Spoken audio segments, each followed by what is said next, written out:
Bonjour à tous. Aujourd'hui, j'ai le plaisir de recevoir Lucas Béguin qui se définit comme un entrepreneur optimiste.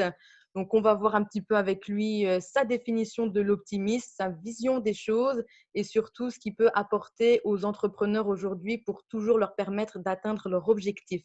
Donc, Lucas, aujourd'hui, tu vas nous expliquer un petit peu, tu vas nous donner des petits ingrédients que tu concoctes, on va dire, dans ta business mixologie. Est-ce que déjà, dans un premier temps, tu pourrais te présenter pour celles et ceux qui ne te connaissent pas encore? Yes, bah écoute, d'abord un grand merci pour l'invitation. Mais je t'en prie. C'est toujours plaisant d'avoir des relations, même malgré ce confinement, donc c'est super. Bah écoute, moi je m'appelle Lucas, j'ai 29 ans et aujourd'hui je suis ce qu'on appelle un business mixologist. Donc c'est un terme que j'ai créé pour créer le business en fait qui me correspondait. Sinon, pour faire de manière très rapide, ces dernières années, j'ai lancé plusieurs sociétés. J'ai Oui, eu une agence de com, qui elle est terminée. J'ai un business pardon, de barbecue flottant qui s'appelle Grill Island. Donc là, on est sur de l'oreca du tourisme. original. Et j'ai un réseau de jeunes entrepreneurs. Rien que ça. Voilà, bah, ça occupe, hein, ça occupe un peu. Et donc, pour la business mixologie, est-ce que tu peux nous expliquer le moment peut-être ou un espèce de déclic qui a pu faire en sorte que tu lances un petit peu ça? Qu'est-ce qui t'a fait un petit peu te lancer là-dedans, tout simplement?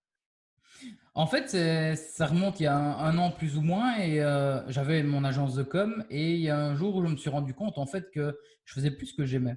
Ah, Alors, j'adorais l'équipe, j'adorais tout ça, on avait des chouettes projets, mais par contre, j'étais dans une position où je ne pouvais plus exploiter ma vraie force. C'est-à-dire que moi, ma vraie force, c'est la créativité, c'est l'action, etc. Et là, je me suis rendu compte que je devenais, en étant fondateur et patron, je devenais plus un manager d'équipe. Il fallait gérer mes équipes puisqu'on avait 2 employés. Et je devenais project manager. Il fallait gérer les relations clients. Et en fait, il y a un truc, voilà, moi, c'est mon défaut, c'est que j'ai du mal à faire des suivis. Et j'ai surtout la tendance à changer d'avis très rapidement, c'est-à-dire avoir plein de nouvelles idées que je veux exploiter directement. Et c'est là où je me suis dit, bah, ça ne peut pas coller avec une agence. En tout cas, pas dans le modèle dans lequel c'est aujourd'hui. Je suis parti un week-end à la mer, un peu une remise au vert avec ma compagne, où l'objectif, c'était vraiment de me dire, mais OK, comment est-ce qu'on pourrait créer ton business qui te correspond le plus. Et donc, on a commencé et les premières questions, c'était, mais qu'est-ce qui te donne de l'énergie? Qu'est-ce que tu aimes faire? Ben, moi, ce que j'adore, c'est le partage, c'est être sur scène, c'est être dans le one-to-one, c'est pouvoir aider les personnes un peu plus. Qu'est-ce que tu n'aimes pas? Ben, il y a tout le côté opérationnel, le fait de faire des suivis, le fait de devoir euh, comment dire, remettre quelque chose au client. Et de là, ben, on s'est dit, OK, donc l'agence, c'est pas fait pour toi, tu es plus dans le conseil, dans le coaching, dans le consulting, OK. Et puis, je me dis, ouais, mais être encore un millième coach, etc., ben, voilà, ça me disait pas plus. Et c'est là où j'ai découvert aussi la force du positionnement. Et en fait, à un moment donné, j'ai fait cette réflexion en disant, mais en fait, moi, je me sens un peu comme un imposteur. J'étais un peu, pas déprimé, mais j'étais un peu bas. Et je me dis, mais en fait, moi, je suis qu'un imposteur. Tout ce que je fais, j'ai jamais rien créé de ma vie. En fait, Grill Island, c'est un concept qui existe depuis 10 ans partout dans le monde. On n'a fait que l'apporter et on l'a exploité. Ma boîte de com, je la rêvais comme un Américain qui a une boîte de 300 personnes. Et en fait, je n'ai fait que calquer mon modèle dessus, etc. Et donc, chaque fois, je me disais, mais en fait, je n'invente rien, mais j'utilise ce qui existe. Et c'est là où elle m'a dit cette phrase qui a changé le cours de cette retraite, c'est mais tu es comme un mixologue. Donc le mixologue, il n'invente pas des ingrédients, il prend ce qui existe, mais par contre, il invente la recette qui fait derrière, il la personnalise. Et c'est là où j'ai dit le terme wow, business mixologist. Et c'est depuis, j'ai commencé à travailler là-dessus, mais c'est vrai que ça a été là le moment, le momentum où il y a eu le switch. Je me suis dit, ça colle avec qui je suis, puisque c'est mon positionnement. Je suis quelqu'un, j'ai travaillé pour une microbrasserie, donc le côté bière, je le connais. J'ai eu des clients dans l'Oreca. J'aime bien, moi, aller boire des verres. J'aime bien profiter de la vie, etc. Donc, tout ça, l'un dans l'autre, répondait en fait à toutes les questions que je pouvais me poser. Donc, à savoir quelle est la perception qu'ont les gens de moi, qu'est-ce que moi je veux apporter, comment est-ce que je veux être vu, quelles sont mes compétences. Et en fait, le terme a vraiment été révélateur en tout cas.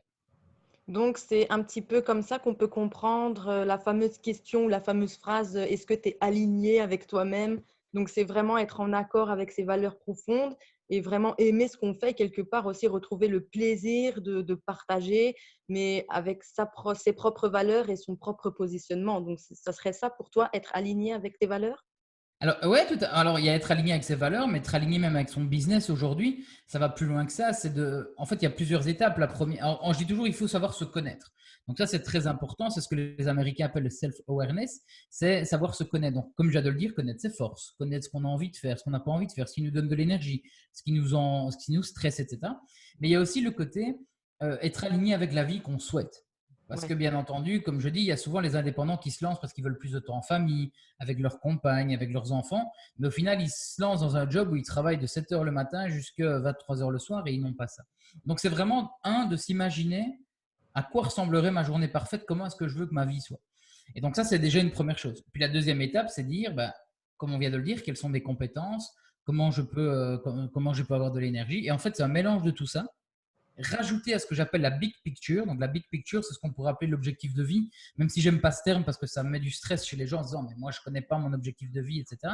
Mais c'est dire si demain tu meurs et que tu te retournes, qu'est-ce que tu ferais de ta vie? C'est-à-dire quelles seraient les choses que tu ferais? Moi personnellement, c'est voyager parce que j'adore découvrir de nouvelles personnes, de nouvelles cultures, mais c'est aussi partager mon savoir. Et donc en fait ma big picture, ça veut dire que ma vie de rêve, entre guillemets, ma mission, ce serait de voyager un maximum dans le monde pour partager un maximum mon savoir. Je ne sais pas comment ce sera. Est-ce que je serai professeur dans une école? Est-ce que je serai conférencier? Est-ce que je serai écrivain? Je ne sais pas encore ça, mais au moins j'ai une ligne directrice. Et une fois que tu as ça, c'est-à-dire qu'une fois que tu as ces 3 points qui sont comment dire, euh, qui sont alignés entre eux, bah, tu es aussi aligné avec toi-même. Et là, bah, depuis que j'ai lancé la business mixology, en fait, ça devient, alors je mets bien des guillemets, facile Ouais. parce qu'en fait, c'est tellement qui je suis aussi, c'est que quand les gens viennent me trouver, ben, en fait, j'ai la réponse à leurs problèmes, mais c'est mon service. Tandis qu'à l'époque, quand j'étais dans les réseaux sociaux, ben, ils venaient me trouver pour des réseaux sociaux, mais il suffisait de leur poser 3 questions pour se rendre compte que le problème, c'était pas les réseaux sociaux, c'était pas apprendre à savoir gérer Facebook qui était leur problème. C'était que derrière, ils n'osaient pas communiquer. Pourquoi est-ce qu'ils n'osaient pas communiquer? Ben, parce que peut-être manque de confiance en eux, mal préparés, pas assez structurés, etc. Donc en fait, le problème était beaucoup plus profond que simplement la communication. Et là, je ne pouvais pas leur facturer ça, puisque ce n'était pas mon métier, quoi. Donc Ouais. là, ici, ben, quand quelqu'un vient me trouver, alors, je partage toujours avec grand plaisir des échanges gratuitement, etc. Il n'y a pas de souci. Mais en tout cas, j'ai trouvé quelque chose qui, apporte de la valeur à mon client, me fait plaisir. Et donc là, on est dans l'équation parfaite. D'accord. Donc aujourd'hui, tu prends bien plaisir à accompagner les personnes, peut-être d'une autre façon que tu l'avais pensé dès le début. Ça rejoint quand même un petit peu une certaine visibilité aussi sur les réseaux sociaux. Donc, ça te permet d'ajuster un petit peu par rapport à tes compétences en réseaux sociaux et d'offrir, ben, on va dire, un package qui soit assez complet quand même, parce qu'aujourd'hui, Internet, ça nous permet aussi de communiquer, mais surtout de garder une certaine stabilité au niveau de l'image qu'on renvoie. Et est-ce que pour toi, donc le premier ingrédient, ça serait vraiment travailler sa confiance en soi, mais reposer les bases pour essayer de comprendre où on va et ce qu'on peut faire pour y accéder. Et la deuxième étape, dans ce cas-là, ça serait quoi? Le deuxième ingrédient que tu pourrais donner comme piste pour ceux qui peinent un petit peu à avancer? Bah, alors, il y a plusieurs niveaux, effectivement. Dans les ingrédients, on en a plusieurs pour redevenir ce que j'appelle un entrepreneur optimiste. Le Oui, premier, on vient de le dire, c'est savoir se connaître. Ça, c'est le plus important. Derrière, un deuxième, c'est savoir aussi se faire connaître. Parce qu'on peut effectivement être aligné totalement avec qui on est, savoir ce qu'on fait, etc. Mais si les autres ne le savent pas, il n'y a pas de cas. Donc, effectivement, dans ce que tu dis par rapport aux réseaux sociaux, c'est qu'effectivement, je les maîtrisais parce que moi, je les pratiquais. Je les pratiquais pour moi et c'est ce qui faisait que les gens pensaient que je pouvais leur donner des cours. Mais sens. Les réseaux, pour moi, un outil de communication. Si les réseaux sociaux n'existent plus, bon, ce que je n'aurais pas de mal à communiquer parce qu'en fait, en communiquant, plutôt vraiment dire, bah, on est publicité, pied, en écrit, etc. Donc ça, c'est vraiment très important, c'est savoir se faire connaître. Parce que c'est un peu comme les groupes de musique, hein, les groupes de musique qui sont dans leur garage, s'ils ne sortent pas, s'ils ne sont pas confrontés à la réalité et au public, bah, on ne saura jamais dire s'ils sont bons ou pas, quoi. Donc c'est comme ça que je vois en tout cas ce deuxième ingrédient. Ouais. d'accord. Ben, en tout cas, je retiens aussi quelque chose, c'est au niveau des réseaux sociaux. Donc, on a pu voir, tu fais un petit challenge YouTube et tu nous expliques un petit peu comment penser les réseaux sociaux. Et j'aimais bien le fait de penser un petit peu, même à la fois son business ou à la fois l'image qu'on peut rapporter comme un jeu. Donc, sans perdre un petit peu son sérieux, sans partir dans tous les sens, c'est un petit peu prendre le plaisir, retirer le plaisir qu'on a de faire telle et telle action et de rencontrer telle et telle personne. Mais comment on peut prendre ce plaisir-là si jamais on n'ose pas trop aller vers les autres? Est-ce qu'il y a un petit un petit quelque chose qu'on pourrait faire pour éviter de rester dans son coin et de partager vraiment avec les autres ses idées, etc. Bah, je pense que pour quelqu'un qui est timide, je pense que justement les réseaux sociaux permettent de pouvoir communiquer sans pour autant être face à face avec des gens. Alors, il y a plusieurs choses à ça. Il y a effectivement, si on est de nature timide, introverti, mais il y a aussi ceux qui manquent de confiance. Donc, là, c'est peut-être regarder s'ils sont vraiment bien alignés avec eux-mêmes, parce que souvent, le manque de confiance, il vient de ça. Il vient du fait qu'on n'est peut-être pas aligné à 100%, qu'on ne croit pas dans ce qu'on dit aussi. Ça, c'est très important aussi. Donc, il y a plusieurs piliers. Tu parlais tout à l'heure du jeu. Oui. Le jeu, effectivement, c'est ici pendant le confinement où ça m'a encore plus travaillé parce que je me suis remis à jouer à la PlayStation comme ça. Je m'ennuyais un jour en me disant, je ne vais pas faire que travailler, il faut quand même que je puisse me reposer. Et je jouais à un jeu où je voyais justement ces niveaux. Et je me dis, en fait, si on voit le business comme ça, on se rend compte que, on ne saurait pas battre le méchant du chapitre 50 directement. On doit passer par le chapitre 1, 2, 3. Et donc, déjà, ça, c'est que les gens puissent se rendre compte, et ça, je pense que ça va rejoindre la confiance en soi, se rendre compte à quel niveau ils sont et de ne pas complexer par rapport à quelqu'un d'autre. Je dis souvent, ne comparez pas votre chapitre 1 au chapitre 50 de quelqu'un d'autre. Il y a cette personne, moi, imaginons, si j'avais commencé mes vidéos YouTube et que je regardais les YouTubeurs, j'aurais jamais posté mes vidéos parce que je sais qu'ils font ça depuis des années. Donc, retrouver plaisir, c'est aussi retrouver le plaisir d'apprendre, de tester, d'améliorer. Moi, je me rappelle quand allez, dans le jeu PlayStation, il y a un moment donné où je ratais 6-7 fois le même niveau. Ben, oui, je pouvais éteindre 2 minutes la PlayStation, aller faire un tour, revenir et peut-être que ça allait passer, mais c'était vraiment le fait de pouvoir le repasser qui avait ce côté satisfaction. Mais c'est chaque fois des petits niveaux. Et ça, je pense que les gens aujourd'hui voient trop grand de 0 à 50 au lieu de voir tous ces petits niveaux. Donc, ça leur fait perdre confiance puisqu'effectivement, on n'est pas encore qualifié pour arriver à ce niveau 50 d'un coup. Il faut passer par toutes ces étapes. Et une fois qu'on passe par des petites étapes, donc c'est vraiment des étapes par étape par étape, mais en fait, on a confiance. On a confiance. Pourquoi? Parce qu'on sait maîtriser ce qu'on fait. Mes vidéos YouTube, j'ai commencé comme on fait ici un zoom. C'était un bête zoom. Pourquoi? Parce que tout ce qui était montage, etc., moi, je ne maîtrisais pas du tout. Et je me suis dit, en fait, zoom, c'est tout bête. Il suffit d'appuyer sur un bouton, ça enregistre, on télécharge, on upload sur YouTube. Alors après, je faisais juste comme ça. Et puis, je me suis amélioré. Je me suis dit, qu'est-ce qui manque? Il manque une vignette pour que ça fasse beau quand on s'est présenté. J'ai appris à faire une vignette. Alors peut-être que la première fois, ça m'a pris un peu de temps.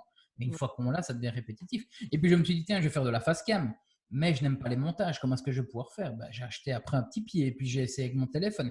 Et en fait, c'est comme ça que petit à petit, aujourd'hui, je me retrouve à faire des vidéos où certains me disent, mais ça a l'air trop compliqué à faire, alors que pas du tout. Parce qu'en fait, par petite étape que tu fais, tu arrives à atteindre cet objectif, quoi. Et peut-être que dans 3 ans, j'aurais carrément un studio pour faire mes vidéos, etc. Mais si directement j'étais parti sur ce studio, j'aurais investi trop d'argent et j'aurais été frustré parce que le résultat n'aurait pas été.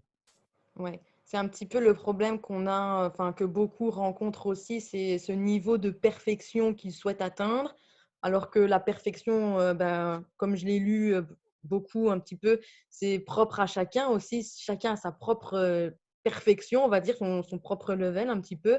Et ça devient un petit peu frustrant aussi par rapport au fait de se comparer aux autres et de se dire, jamais j'y arriverai, etc. Mais comme tu le répètes, y aller par petites étapes, je pense que ça aide aussi à un petit peu canaliser son énergie et pas se concentrer trop fortement dès le début, mais vraiment de partager un petit peu son énergie, un peu comme dans un sport aussi où on pourrait lâcher son énergie petit à petit. Et du coup, ça m'amène aussi au fait de pouvoir oser se confronter au regard des autres. Est-ce que toi, quand tu as posté tes premières vidéos, donc comme tu disais, tu étais un petit peu qu'est-ce qu'on va penser plutôt ou j'y vais et puis on verra bien quoi. Moi, je me fais plaisir, je tente et puis au pire, ça ne va pas pour moi et puis on verra la suite. Yes, je réponds à cette question, mais juste avant, pour clôturer la partie du perfectionnisme, tu as tout à fait raison. C'est que déjà, le perfectionnisme, la perfection, c'est totalement subjectif. C'est-à-dire que pour moi, je vais peut-être me trouver pas du tout parfait, tu vas peut-être me trouver parfait ou l'inverse, je n'en sais rien parce que ça dépend de chaque personne. Et il y a une phrase qui est devenue un peu mon mantra, c'est fait est mieux que parfait. Et une fois qu'on se répète ça, fait est mieux que parfait, on passe à l'action. Parce qu'en fait, qu'est-ce qui va nous éliminer tous les doutes? C'est l'action. Le fait d'agir non-stop, on va s'améliorer. C'est-à-dire que je vais poster cette vidéo et me rendre compte peut-être qu'à un moment donné, il y avait un souci. La prochaine fois, il y aura plus de soucis parce que je l'aurai corrigé. Et c'est à force de chaque fois avoir des petits problèmes comme ça qu'on améliore. Donc, je suis totalement d'accord avec toi. Ta question, alors maintenant, c'était… Ah oui, sur la vie des gens. Ouais, c'est ça. En fait, moi, en 2017, j'ai lancé avec un de mes amis un genre d'émission télé qui s'appelait Liège is Awesome. Donc, c'était purement sur Facebook dans un premier temps. Et c'est vrai que les premières vidéos, quand je tournais, j'étais comme ça. Parce que je m'imaginais qu'il y avait 10 millions de personnes qui me regardaient. Mais tu imagines dans ta tête déjà tout ce qu'il dit, parce que le cerveau est des fois très vicieux. Et j'imagine déjà, ouais, mais il a un accent, mais qui est-il pour parler, etc. Et en fait, après une première vidéo, en fait, je l'ai tournée et j'ai demandé à mon pote de la poster pour moi. C'est-à-dire, je ne l'ai jamais revue derrière, etc. Ça, c'est aussi un conseil, c'est que je ne regarde jamais mes vidéos après. Ah ouais. Après, voilà, il y en a, et ça, c'est propre à chacun, mais moi, je ne regarde jamais. Lui, il a posté. Et en fait, ce que j'ai vu, c'est les retours positifs. Parce qu'en fait, je me rends compte que avant d'arriver à un certain niveau, les haters n'existent pas vraiment, quoi. Donc, c'est tes potes qui vont t'encourager en disant, ah, c'est trop bien et tout. Et comme ça, moi, je me suis nourri plus des feedbacks positifs. Après, pour les haters, moi, j'ai une astuce qui marche, et par chance encore, j'en ai pas eu trop, mais voilà, c'est que j'ai de l'empathie pour ces gens-là. Ça veut dire que voir que Jacqueline57 s'est créé un faux compte sur YouTube pour aller, un, avoir le temps de consommer ta vidéo, et deux, de laisser un commentaire dessus négatif, bah, je me dis, ta vie est tellement triste que tu as le temps d'aller consommer mon contenu, d'aller cracher dedans. Alors attention, ne pas confondre avec de la critique constructive, où là, quelqu'un a regardé le contenu et se permet une remarque, et voilà, ça, je suis prêt à l'accepter. Mais ce qu'on appelle vraiment les haters, les trolls, en fait, les trolls, ceux qui viennent de se plaindre de tout et de rien, moi, j'ai de l'empathie pour eux. Je me dis, bah, si c'est le seul petit bonheur qu'ils peuvent avoir dans leur vie, il n'y a pas de souci. Et donc, il ne faut pas avoir peur de ça, parce que souvent, les jaloux ou les haters, en fait, les haters, ce sont des gens qui sont soit jaloux de ce que vous faites parce qu'ils n'ont jamais pu le faire, soit parce qu'ils n'ont jamais réussi à le faire, soit parce qu'ils n'ont pas eu les balls pour le faire eux-mêmes. Et donc, en partant de ce principe-là, vous allez vous rendre compte que le fait de passer à l'action, vous faites déjà plus qu'à mon avis 90% des gens en moyenne. Ouais. Et justement, est-ce que ça t'aide un petit peu? Est-ce que ça te booste ces commentaires ou ces personnes qui sont là juste pour critiquer? Ou est-ce que tu fais l'impasse un petit peu dessus et puis tu continues à avancer? Je commence pas à me tracasser, quoi. Je me tracasse pas, je vais pas mal le vivre, etc. Par contre, comme je dis, si c'est constructif, je vais l'écouter parce que j'écoute un peu, mais je me rends compte, en fait, en regardant les commentaires des gens, je me rends compte quel est le vrai problème qu'il y a de l'autre côté. Avec mon métier aujourd'hui de coach, ça va beaucoup plus loin. Quand tu vois quelqu'un qui vient critiquer une certaine chose, tu arrives plus ou moins à comprendre ce qui se passe dans sa tête et ce qu'il a. Mais voilà, je me rends pas malade de ça. Moi, j'ai vraiment pas de mal avec ça, parce que je pars du principe qu'on ne peut pas plaire à tout le monde. Et justement, le fait d'avoir des avis qui ne plaisent pas, moi, ça me fait dire qu'on est dans la bonne direction. Je regarde justement un documentaire qui est génial pour le moment sur Netflix. C'est The Last Dance avec Michael Jordan, sur son histoire dans le basket. Et on voit qu'effectivement, quand tout va bien, tout le monde est fan de lui. Mais dès qu'il a un petit match qui est moins bon, il est critiqué, il est taclé. Et même quand il était au sommet, il se fait tacler. Et je me dis que avoir des avis négatifs, en fait, c'est juste montrer qu'on est sur la bonne voie. Parce que, comme je dis, on en revient à la jalousie des personnes qui n'ont pas réussi ce qu'on a fait, qui n'ont pas eu le courage de le faire, etc. Et ça, justement, ça booste un petit peu et ça renforce notre confiance en soi et c'est ce qui nous permet aussi de se challenger encore davantage et justement de faire l'impasse un petit peu sur ce qu'il y a à côté. Mais le principal, c'est aussi de s'entourer de personnes positives. Donc, comme tu l'expliques très bien, le networking, c'est quand même une des étapes essentielles aujourd'hui pour, un, se faire connaître, mais aussi partager son business avec des personnes qui peuvent nous comprendre un petit peu les échecs qu'on peut avoir, comprendre aussi les réussites surtout, et qui peuvent nous donner des petits conseils, nous épauler en temps de coup dur ou juste être présent tout simplement. Donc, est-ce que toi, tu as quelque chose aussi à nous donner par rapport à ce fameux networking? Donc effectivement, c'est un ingrédient aussi incontournable dans le fait de redevenir un entrepreneur optimiste ou de le devenir. Il y a plusieurs niveaux. Il y a plusieurs niveaux d'être entouré. On dit souvent qu'on est la moyenne des 5 personnes qui nous entourent. Ben, je pense qu'il y a une part de vérité. C'est vrai qu'au début, moi, j'ai lu beaucoup de livres et donc je m'inspirais de personnes qui avaient réussi. Ça peut être déjà une première source d'être entouré. C'est-à-dire que notre lecture, les contenus qu'on va lire, etc., ça, c'est déjà très important parce que ça travaille aussi le cerveau. Sinon, on a ce qu'on appelle les mentors. Les mentors, c'est des personnes qui ont réussi ce qu'on aimerait bien faire et qui vont pouvoir nous guider, nous faire peut-être gagner du temps. Par leur expérience, ils vont dire, écoute, je ne te conseille pas de faire ça parce que tu vas dans le mur, mais plutôt de partir comme ça. On a les coachs. Donc, avoir un coach aujourd'hui, effectivement, il y en a qui ne voient pas encore l'intérêt d'un coach, mais un coach, c'est quelqu'un qui permet de sortir un peu la tête du guidon pendant quelques heures et de pouvoir aider la personne à travailler sur elle-même. Quand tu regardes aujourd'hui, même les plus grands sportifs du monde ont un coach, qu'il soit un préparateur mental, physique, etc. Donc, c'est très important. Et puis alors, tu as ton réseau de manière plus, je vais dire, connaissance amicale, professionnelle, où là, effectivement, essayez de vous entourer de personnes qui sont optimistes. Pourquoi optimistes? C'est-à-dire que en fait, le terme optimiste, c'est vrai que des fois, il est un peu galvaudé, mais Ouais. c'est plutôt du sens qui sont orientés solutions plutôt que problèmes. Ok. Et donc, effectivement, moi ici, comme je dis, moi j'adore ma famille, etc. Mais il y a des fois où ils ne peuvent pas comprendre. Quand j'ai eu un échec ou quoi, écoute, arrête l'entrepreneuriat, prends la sécurité, etc. Tandis que si je suis entouré de personnes qui ont peut-être vécu ce que j'ai vécu, ils vont me dire, écoute, tracasse, on est passé par là. Et rien que cette phrase-là, dire tracasse, on est passé par là, fait qu'on se sent moins seul et fait que justement, on va pouvoir être motivé. Alors après, il peut aussi nous apporter des conseils sur comment en sortir, mais rien que la phrase, ne te tracasse pas, on est passé par là, ou même des gens qui pourraient fêter les victoires avec toi. Ouais. Dire, voilà, j'ai fait ma première vente en ligne. Bah oui, quelqu'un qui va me regarder et dire, ouais, mais t'es pas encore Netflix qui a vendu 10 millions d'abonnements. Oui, mais c'est pas grave. Et donc, tu vois, ça c'est très important, effectivement, pour les coups bas, en fait. C'est quand on est un peu dans le mou, le fait d'être bien entouré va nous faire vraiment nous ressentir mieux derrière. Alors, si les gens sont timides et n'osent pas aller à la rencontre, il y a les livres, hein, les autobiographies, les livres d'inspiration, etc. Moi, je lis beaucoup. Ici, en plus, avec le confinement, j'ai le temps, donc j'ai pu vraiment lire beaucoup plus. Ça change le cerveau. Je sais que c'est un sujet un peu limite, le développement personnel. Certains ont du mal avec ce terme-là, mais je pense que ça reprogramme vraiment notre cerveau pour ne plus voir les obstacles comme on les voyait et plutôt, je dis, revenir au fait de voir ça comme un jeu. Ouais. Il y a une phrase dans le dernier livre que j'ai lu, il y a ceux qui disent je ne peux pas me le permettre et à ceux qui disent comment est-ce que je peux arriver à me le permettre. Et en fait, le fait de prendre la deuxième façon de dire comment est-ce que je peux m'aider à le permettre, notre cerveau commence à mettre en place des stratégies, une façon de voir les choses, où quand on dit je ne peux pas me le permettre, c'est négatif et je suis frustré. Comment est-ce que je peux me le permettre? Ça apporte un côté motivation, ça apporte ce côté un peu jeu, gamification, qui nous donne envie d'accéder à l'objectif. Et est-ce que tu aurais un livre ou même le livre que tu lis actuellement que tu pourrais un petit peu nous présenter et de dire voilà les petits moments clés qui t'ont permis aussi d'avancer toi et de mûrir un peu ta réflexion? Alors, là, je viens de terminer hier soir un livre et je dois commencer un nouveau, donc je n'en ai pas pour le moment. Comme Mais pas? voilà, ici, c'est vrai que ces derniers temps, j'en ai lu beaucoup et il y en a quelques-uns qui. En fait, j'ai toujours une frustration avec les livres, c'est que je ne savais. Pour moi, il fallait que je retienne tout, que tout était méga important et en fait, j'arrivais pas à aller jusqu'au bout parce que je me disais, il faut que je note tout et puis j'arrivais pas à noter parce que moi, j'aime bien lire des fois avant d'aller dormir de ça. Donc. Et en fait, récemment, j'ai eu j'ai eu une inspiration où je me dis, mais en fait, je n'ai qu'à le lire. Et si je retiens une chose de chacun des livres, ce sera déjà de toute façon plus que rien du tout. Et donc, c'est vrai que ces derniers temps, j'ai lu notamment le livre de Tony Robbins, Pouvoir illimité. Lui, ce livre-là, il m'a vraiment aidé à savoir me définir mon objectif de vie. Dans le sens vraiment, dans son livre, en fait, il a 12 questions qu'il nous pose et qu'on doit travailler dessus. Et j'ai pris un jour, 2 heures pour travailler vraiment là-dessus.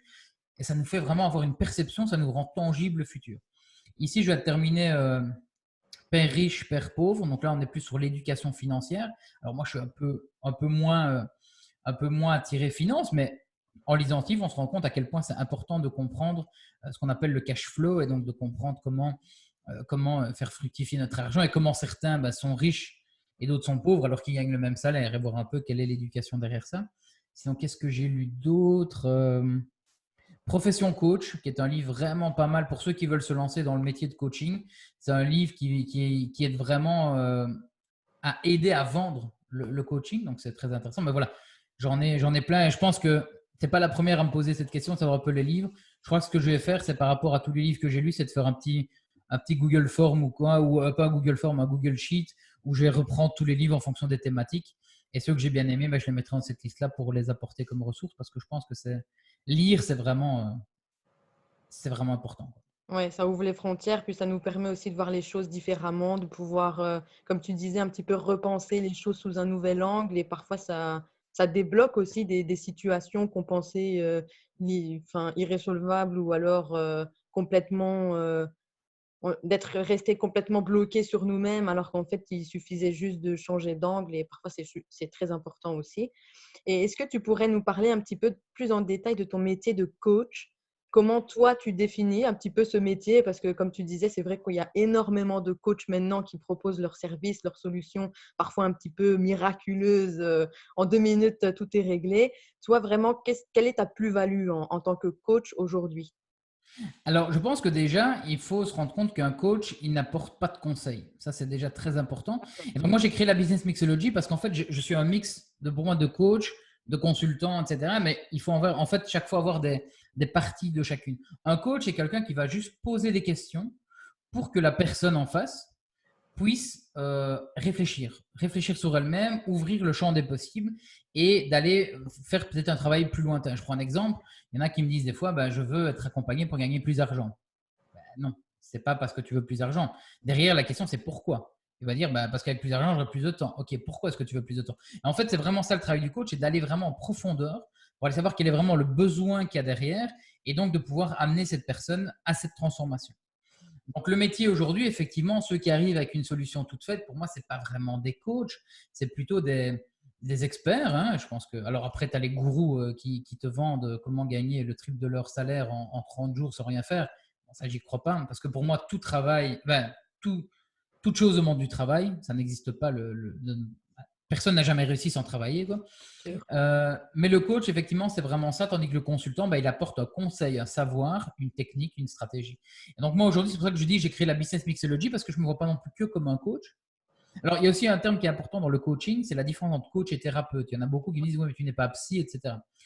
Un thérapeute, en fait, il va travailler sur le passé jusqu'au présent. Tandis qu'un coach, en fait, il va passer du présent vers le futur. C'est-à-dire que chaque fois que quelqu'un vient me trouver, si à un moment donné, il commence à me parler de son passé, alors il y a de temps en temps certaines infos qui sont nécessaires pour comprendre, mais je veux dire, je ne vais pas commencer à aller travailler sur un problème dans l'adolescence ou des choses comme ça, parce que ça ne me regarde pas, et là, je peux rediriger sans souci vers un thérapeute. Mais là, en tant que coach, moi, mon but, en fait, c'est deux questions. C'est où aimerais-tu être? Où es-tu aujourd'hui? En fait, ça fera même trois questions. Et qu'est-ce qui t'empêche d'y accéder?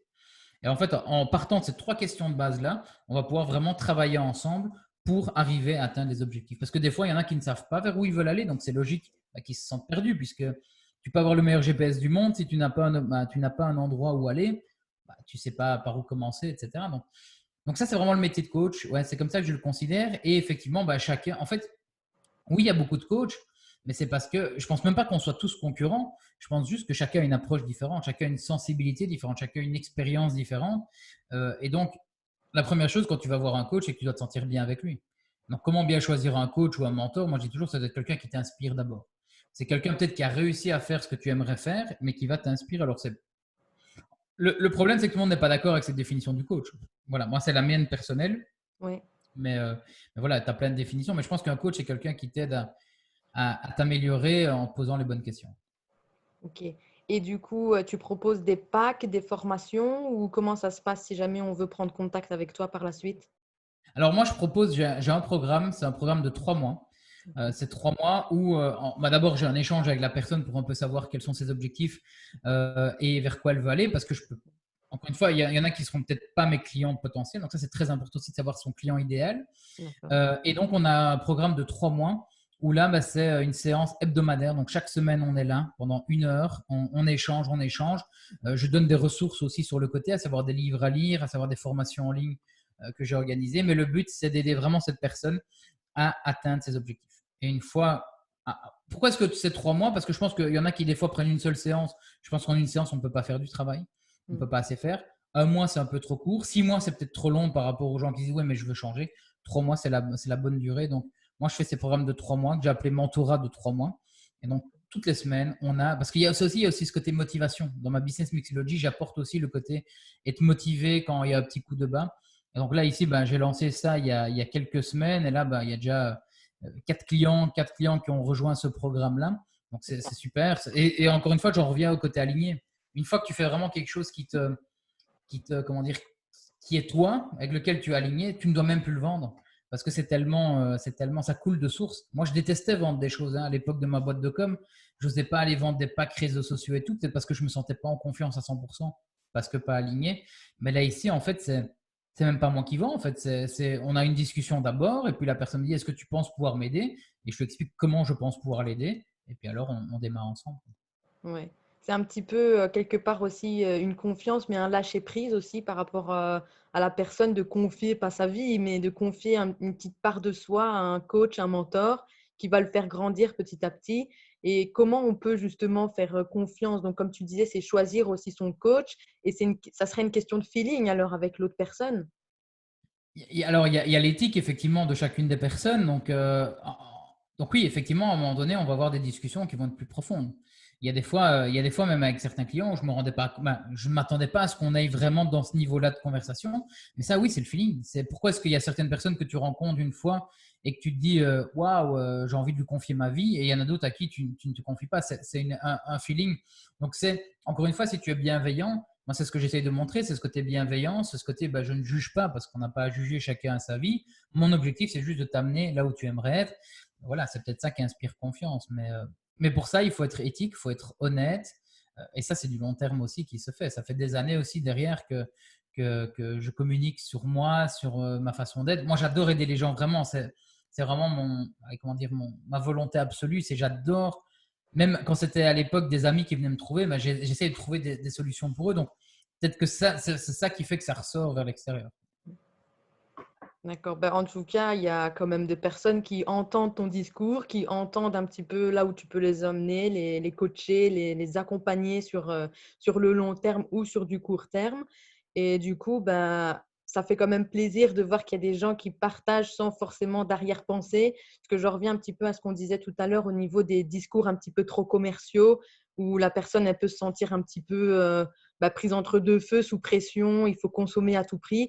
Alors qu'en fait, le but, c'est justement peut-être de ralentir un peu le rythme pour poser les choses et voir un petit peu plus clair peut-être aussi ce qu'on n'aime pas, comme tu disais au début, quoi. Alors attention que effectivement tu es d'accord, il y en a qui. Moi, je pense toujours long terme, c'est-à-dire je réfléchis toujours est-ce que sur le long terme ça va me porter préjudice ou pas. Ceux qui vendent effectivement du vent, les gourous quoi, qui te promettent que si tu ne prends pas absolument, en fait, qui te font acheter par de la manipulation, par de la persuasion. Sur le long terme, il y a toujours un moment donné où tu es frustré d'avoir acheté ça et tu te dis non. Donc là, eux, ils ne pensent pas long terme, ils pensent court terme parce qu'effectivement, ils gagnent beaucoup d'argent, mais je ne suis pas certain qu'ils gardent le client. Par contre, il y a des fois où il faut aussi un peu chambouler le client. C'est-à-dire que moi, j'ai pas de mal et moi, je propose en fait vraiment des séances offertes aux personnes. Donc, on peut, et je peux te donner le lien si ceux qui nous regardent souhaitent avoir ça.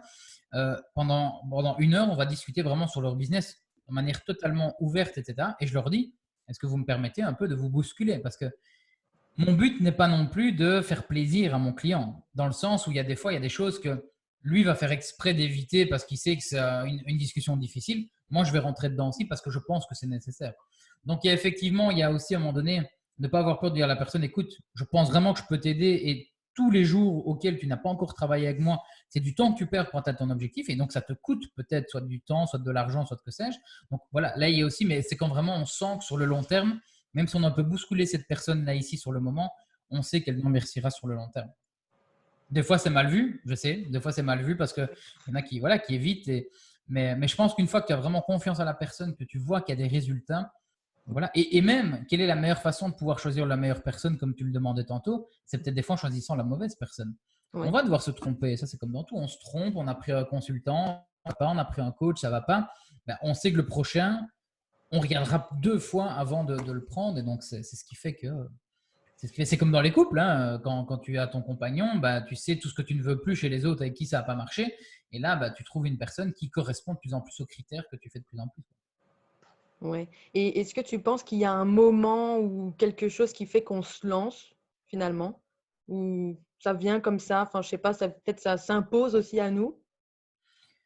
Je pense encore une fois, il faut savoir s'écouter et se lancer. Moi, je sais qu'à l'époque, j'avais pris un programme et au début, j'osais pas trop prendre des programmes parce que c'est des investissements, hein. C'était quand même, c'est conséquent, c'est quelques milliers d'euros.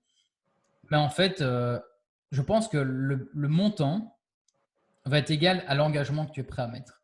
Et donc, ce que je dis souvent, c'est quand il y a des gens qui me disent ouais, mais moi je fais des prix bas parce que c'est pas une bonne idée parce qu'en fait, tu vas avoir des gens qui ne sont pas prêts à s'engager. Donc, effectivement, je pense vraiment que la qualité qu'il y a derrière va aussi dépendre de combien tu as payé pour. Je prends un exemple, je pourrais donner ici, bah voilà, cette vidéo qui va être offerte gratuitement. J'ai donné des conseils. Bah, les gens vont l'écouter. Alors, il y en a peut-être quelques-uns qui vont les appliquer chez qui ça a marché, mais les 3 quarts, comme c'est gratuit, ils ne vont pas écouter ça. Par contre, cette même vidéo, tu la vends 2 000 euros. Je peux te dire que les gens, ils vont la réécouter en boucle, ils vont la réécouter jusqu'à se comprendre qu'il y a un truc. Et donc, au final, bah, c'est ça. Et donc, en fait, c'est qu'une question d'engagement. C'est-à-dire que les gens, pour passer à l'action, j'ai toujours leurs actions doivent matcher avec leurs ambitions. Tu veux quitter ton job, tu veux te lancer dans un job, tu vas avoir du temps, tu vas avoir de l'argent, tu veux être tranquille, tu veux être serein, bah, tu sais que ça ne vient pas comme ça en cliquant des doigts. Alors, va jouer au loto, mais je peux te dire qu'avec une mentalité comme ça, tu es pauvre dans 2 ans. Mais voilà, c'est l'engagement que tu vas mettre derrière et c'est vraiment ça qui change en fait. Si la personne, allez, sauf si vous tombez vraiment sur une personne qui est mauvaise, mais avec un coach avec un minimum de compétences ou même un consultant avec un minimum, si vous êtes engagé, vous allez voir les résultats qu'il y a derrière. Ok, ben, je te remercie beaucoup, Lucas. Je ne sais pas si tu as quelque chose en plus à ajouter, parce qu'on a abordé quand même beaucoup de choses. Il y a beaucoup de matière, beaucoup de ressources. Et j'espère vraiment que les personnes vont écouter et peut-être prendre même une petite phrase qui leur fait, qui les interpelle pour les aider. Est-ce que tu as quelque chose à ajouter ou que tu voudrais lancer comme ça pour une réflexion plus tard? Moi, je vais revenir sur la phrase mantra. Il y en a même plusieurs, mais c'est fait est mieux que parfait. Ça, je pense que c'est vraiment ce qui a changé ma façon de réfléchir dans mon travail au jour le jour et de passer à l'action. En fait, de passer à l'action, c'est ce qui fait qu'il y a des résultats plus rapides qui viennent. Le deuxième, c'est si tu n'es pas heureux dans ce que tu fais, ben change. Change ce que tu fais ou fais autre chose, etc. Et ça, donc, comme je dis, je t'enverrai le lien si tu le souhaites. S'il y en a qui ne se sentent pas aujourd'hui alignés avec eux-mêmes ou quoi, ben, on bloque un petit créneau, on en discute avec grand plaisir pendant une petite heure, voir un peu comment ils pourraient sortir de leur situation. Parce que comme je dis, si tu n'es pas heureux dans ce que tu fais, ben change. Parce que j'ai l'intime conviction qu'aujourd'hui, tout le monde peut être épanoui. Alors, on a des hauts, on a des bas, on est tous d'accord, mais je pense que tout le monde peut avoir ce pouvoir d'être épanoui, d'être heureux dans ce qu'il fait. Ça ne veut pas spécialement dire être entrepreneur, hein. Ça peut être bien comme employé, il n'y a aucun mal à ça. Mais il y en a aujourd'hui, je vois trop qui se plaignent et qui subissent leur vie plutôt que de la vivre. Et donc ça, je trouve que c'est dommage. Et moi, ma mission, c'est d'aider vraiment ces personnes-là, d'où le terme en fait optimiste, qui reprend un peu l'ensemble de tout ça. Ben, merci beaucoup, Lucas. En tout cas, j'espère que ça aidera beaucoup de personnes. Si jamais il y en a qui veulent prendre rendez-vous avec Lucas, il est à l'écoute. Je le sais très bien parce qu'il est très réactif aussi sur les messages, les appels, etc. Ben, merci beaucoup et j'espère à une prochaine fois Mais pour avec d'autres grand plaisir, sujets. n'hésite pas. Moi, j'adore ça. Je pourrais parler encore des heures, donc avec Mais ça grand se sent en plaisir. tout cas que tu es assez inspiré pour parler pendant plusieurs heures comme ça. Bon, après, c'est Zoom qui va pas être content parce qu'il y a quand même un petit délai. Mais merci beaucoup en tout cas et je te dis à Merci à toi pour l'invitation. merci à toi.